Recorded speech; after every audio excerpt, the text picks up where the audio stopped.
Yes, the warning system failed on July 4th because anytime something happens where over 100 people die from a weather event, something failed.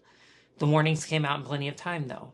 Watches were issued well in advance. So, what went wrong? Talking about extreme weather events, especially right after they happen when a lot of people die, and unfortunately, that is the case from the July 4th floods in Texas, is tricky because it just is, right? It's tricky. This is a problem that I call the last mile problem. It's when warnings and watches are issued well in advance.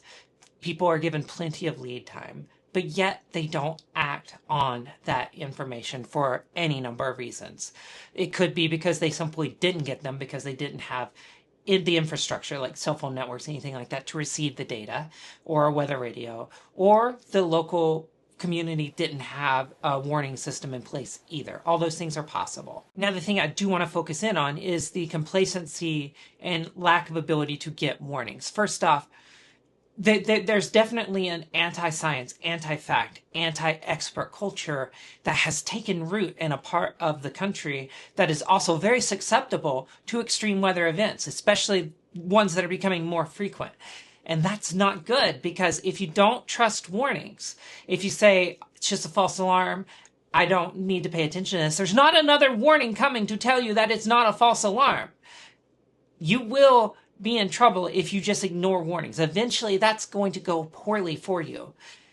But the other thing is that the system, like people being informed, staying informed, knowing what's going on is a huge challenge because there's so much information. There's so much bad information. There's a lot of pages out there producing a lot of really questionable forecasts, right? This is where knowing good weather sources, having a source of warnings that works anywhere. A weather radio is great. A cell phone app, if you have cell phone service, is great.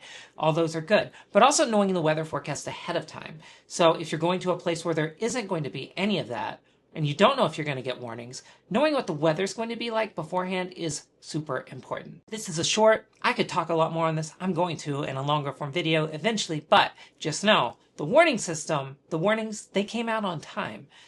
But there's a breakdown in that last mile, and that's where the key to saving lives is at this point.